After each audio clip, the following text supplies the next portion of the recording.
శ్రీనివాస్ అనే పేరు గల వాళ్ళంతా సమూహంగా ఏర్పడి 2 ఏళ్లు పూర్తయిన సందర్భంగా కరీంనగర్లో ద్వితీయ వార్షికోత్సవం నిర్వహించారు. ఈ కార్యక్రమానికి పలువురు శ్రీనివాసులు హాజరయ్యారు.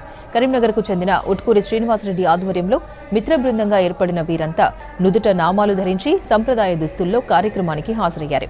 మొత్తం 26,000 మంది సభ్యులు తమ వాట్సాప్ గ్రూపుల్లో చేరారని, ఈ కార్యక్రమానికి కర్ణాటక, మహారాష్ట్ర, తెలంగాణ, ఆంధ్రప్రదేశ్ నుంచి శ్రీనివాసులు హాజరవుతున్నట్లు నిర్వాహకులు తెలిపారు. ఈ సంస్థ ద్వారా 46 వాట్సాప్ గ్రూపులు ఏర్పాటు చేసి సామాజిక సేవా కార్యక్రమాలకు శ్రీకారం చుట్టారు. ఈ సందర్భంగా తలసేమియా బాధితుల కోసం పలువురు రక్తదానం చేశారు.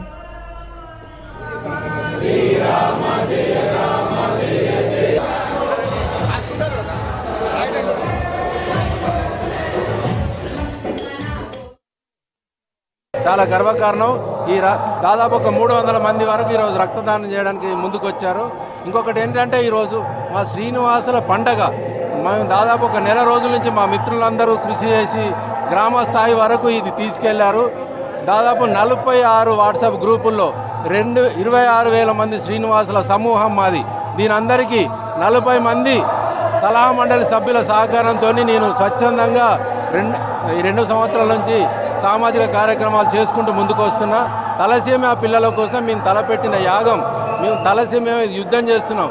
ఆరోగ్యంగా ఉన్న ప్రతి శ్రీనివాసుడు మాతో పాటు సహకరించి ఏ పేరులో ఉన్న వాళ్ళైనా రక్తదానం చేయాలనే స్పెషల్ మోటోతోనే మేము ముందుకెళ్తున్నాం. మన కరీంనగర్ గడ్డ మీద శ్రీనివాసులందరూ మమేకమై నిజంగానే ఆదర్శవంతంగా ఇంకొక తరం చెప్పుకునే విధంగా, ఈ తరం ఎట్లాగూ చెప్తుంది, ఇంకొక తరం కూడా చెప్పుకునే విధంగా, తరించే విధంగా ఏదైతే కలియుగ దైవమైనటువంటి శ్రీనివాసుల నామధేయం, ఏదో వెంకటేశ్వర స్వామి నామధేయం పెట్టుకున్న వాళ్ళు ఈరోజు కరీంనగర్ లో దాదాపు 1000 నుంచి 2,000 మంది పైనే రక్తదాన శిబిరం, మెగా రక్తదాన శిబిరం ఏర్పాటు చేయడం జరిగింది. తలసేమియా బాధితులు ఎవరైతే ఉన్నారో వాళ్ళకి సమయానికి రక్తం చేరాలి, వాళ్ళ జీవిత కాలం తప్పకుండా స్వామి అనుగ్రహంతో ఇంకా పెరగాలనే సదుద్దేశం.